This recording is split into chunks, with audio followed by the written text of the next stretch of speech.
안녕하세요. 키니엘리의 수상한 책방입니다. 오늘은 지난 시간에 이어서 니콜라 베루베의 가장 완벽한 투자 이어서 한번 같이 살펴볼게요. 자, 이 책은 저번 시간에 우리 여는 글을 제가 한번 읽어봤는데 이 책의 전체적인 구성에 대해서 한번 볼게요. 자, 이 책은 총 1장에서부터 9장까지로 이루어져 있어요. 자, 1장에서는 주식시장의 거품이 어떻게 여러 세대에 걸쳐 투자자들을 실망시켰는지, 근대 이론과학의 선구자인 아이작 뉴턴을 어떻게 거품에 휘말리게 했는지를 보여주고 있어요. 2장에서는 전문가가 선택하는 주식이 대부분은 실망스러운 결과를 초래하는 이유를 살펴봅니다. 3장과 4장에서는 인덱스 펀드가 어떻게 발명되었는지, 어째서 비웃음을 샀는지에 대해서 설명하고 있어요. 5장과 6장에서는 변호사, 의사, 치과 의사가 최악의 투자자인 이유와 뉴스미디어가 우리를 부자로 만들어주지 못하는 이유를 설명하고 있습니다. 7장에서는 피할 수 없는 시장 침체와 폭락에 대처하는 방법을 설명하고 있어요. 8장에서는 일반적인 투자 전문가에게 투자를 의뢰하는 것이 어째서 위험한 해외 휴양지에서 바가지 택시 요금을 내는 것과 같은지를 설명하고, 9장에서는 투자자로서 자신이 원하는 수준의 자율성을 갖고 돈을 투자하는 법, 윤리적이며 책임감 있게 투자하는 방법을 설명하고 있습니다. 자, 그래서 이 책은 총 1장에서 9장까지 이렇게 설명을 하고 있는데, 제가 이제 읽으면서 조금 인상 깊었던 그 챕터를 한번 좀 같이 살펴볼게요. 저는 이 중에서 2장 중에 희귀한 진주 찾기, 이 부분에 압도적인 승리로 끝난 워렌 버핏의 내기 부분이 조금 인상 깊어서 같이 한번 읽어보고 싶어요. 압도적인 승리로 끝난 워렌 버핏의 내기. 2000년대 중반 워렌 버핏이 금융 전문가들에게 향후 10년 동안 S&P 500 지수를 능가하는 수익률을 내는 헤지펀드 5개를 고를 수 있는 사람은 없을 것이라며 내기를 걸었다. 아마도 버핏은 많은 펀드 매니저들이 자신의 탁월함을 입증하고 저명한 억만장자를 공개적으로 저격할 수 있는 기회에 뛰어들 것이라고 생각했을 것이다. 하지만 그가 제안한 내기는 인기가 없었다. 단 한 명의 투자자, 프로테제 파트너스의 테드 세이데스만 손을 들었다. 결국 10년이 채 지나지 않아 세이데스가 패배를 인정했다. S&P 500 지수가 연간 7% 이상 상승한 데 비해 그가 시장을 이기기 위해 신중하게 선정한 펀드들은 연간 2.2% 상승하는 데 그쳤기 때문이다. 내기에서 이긴 버핏은 수익금을 자산 전체에 기부했다. 세이데스가 운이 나빴던 것만은 아니다. 스위스의 국제은행인 크레디트 스위스가 5천만 달러 이상의 자산을 보유한 9,000개 펀드를 분석하여 계산한 결과 1994년부터 2021년까지 25년이 넘는 기간 동안 활동한 헤지 펀드 매니저들 가운데 S&P 500 지수를 이긴 사람들은 단 한 명도 없었다.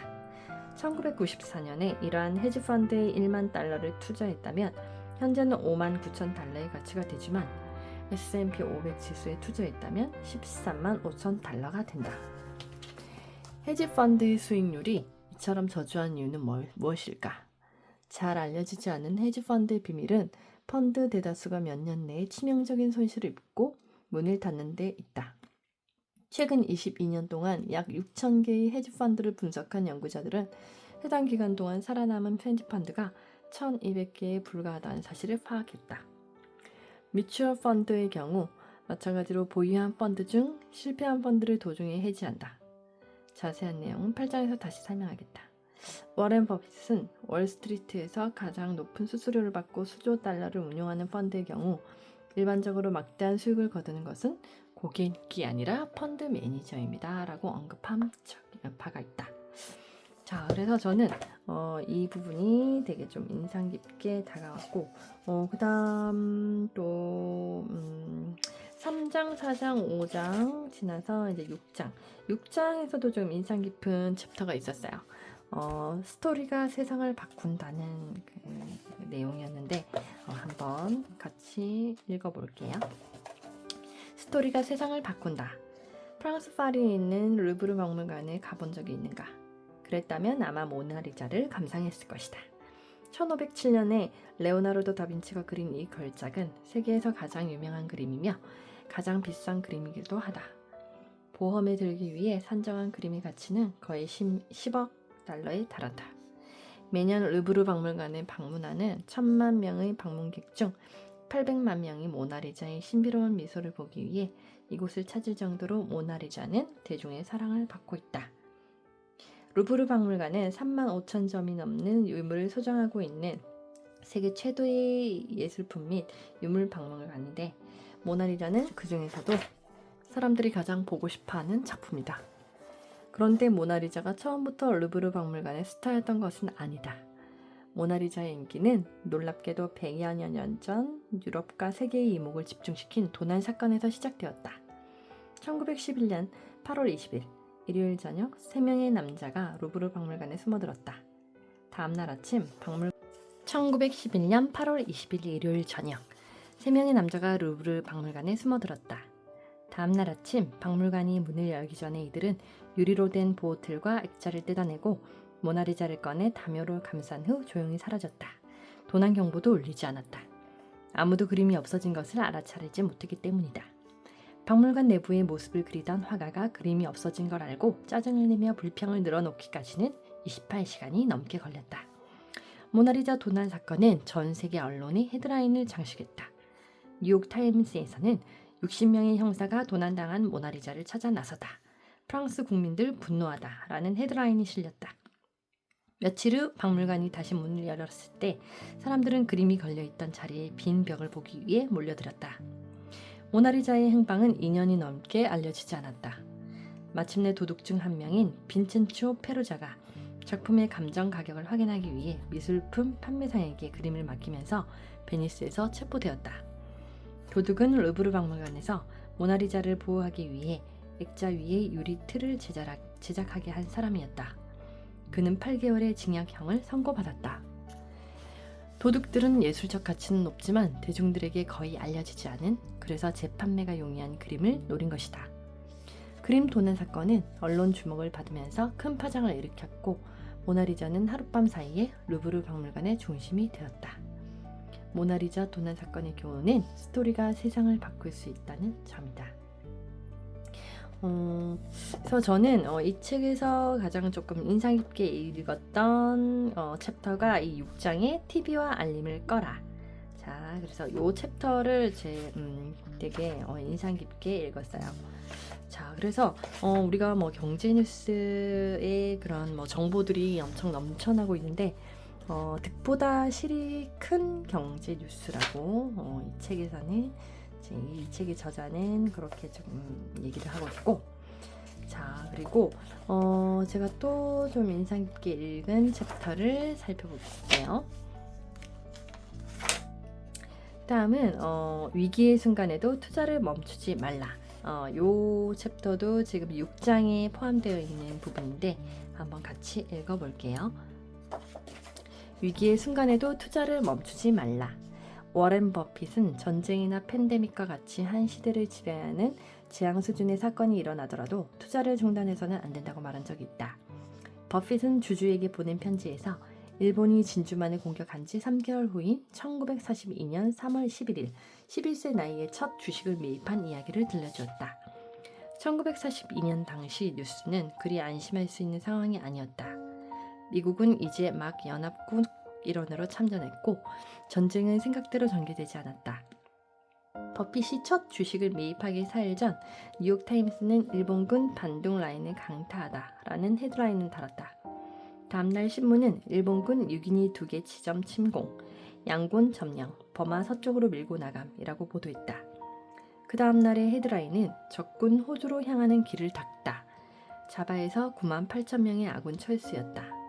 마침 뉴욕 증시가 폭락하면서 대공황 이후의 상승분을 모두 날려버렸다. 2차 세계대전 중에 서둘러 시장에 뛰어든 버핏은 그럼에도 불구하고 평생 경이로운 수익을 누렸다. 그가 당시의 전황에 겁을 먹었다면 투자를 하지 않았을 것이다. 어떤 사람들은 전례 없는 불확실성 시대에 살고 있다고 말한다. 각국의 부채 문제가 경제 성장 전망을 더욱 불안하게 만든다고도 말한다. 엄청난 경기 침체나 거대한 정치적 위기가 곧 닥칠 것이라는 말을 하기도 한다. 그러면 나는 단 한 번도 확실했던 시대는 없었다고 대답할 것이다. 폭력 사건은 항상 세계 평화를 위협했다. 경기 침체와 불황의 위험도 언제나 우리 곁에 있었다. 다음은 지난 10년간에 발생한 몇 가지 부정적인 사건의 목록이다. 러시아가 우크라이나를 침공하여 수천 명이 사망했다. 워싱턴 DC 국회의사당에서 치명적인 폭동이 발생했다. 미국이 중국에 무역 전쟁을 선포했다. 북한이 6차 핵실험을 실시했다. 유럽 중앙은행이 마이너스 금리를 채택했다. 나는 목록을 읽는 것만으로도 긴장된다. 그렇지만 신문의 일면과 모든 대화를 지배하는 재난이 투자자들을 겁먹게 했을까? 아니다. 비참하고 극적인 사건이 발생했음에도 불구하고 미국 주식에 투자한 1만 달러는 지난 10년 동안 3만 4천 달러 이상으로 성장하여 연간 13% 이상의 수익률을 기록했다. 위기와 비극, 불확실성은 어느 시기에나 존재한다. 그렇다고 해서 투자를 중단해서는 안 된다. 투자 관점에서 볼 때 나는 이와 같은 두려움이 장기 투자와 양립할 수 없는 것은 아니라고 믿는다. 과거보다 수익률이 낮아질 수는 있겠지만 미래의 당신에게 주어질 수익률과 함께 사는 법을 배울 수 있다. 그래서 저는 이 챕터에서 주는 교훈이 참 크다고 생각해요. 저도 장기 투자를 하는 사람으로서 이렇게 위기와 비극이나 이런 불확실성은 항상 어느 시기에나 존재하기 때문에 이런 시기라고 해서 투자를 중단하거나 그리고 두려워해서는 안 된다는 그런 생각이 들었습니다. 자, 오늘은 여기까지 마무리를 하고요. 다음번에 또 더 가장 완벽한 투자 책을 이제 정리를 해볼게요. 앞으로 계속 이런 투자서, 도서와 그 다음에 자기계발, 그 다음 마인드셋 위주로 저는 도서를 선택해서 한번 같이 공부를 해보고 싶어요. 자, 그래서 저랑 같이 공부를 해보실 분은 구독과 좋아요, 설정 부탁드려요. 안녕히 계세요.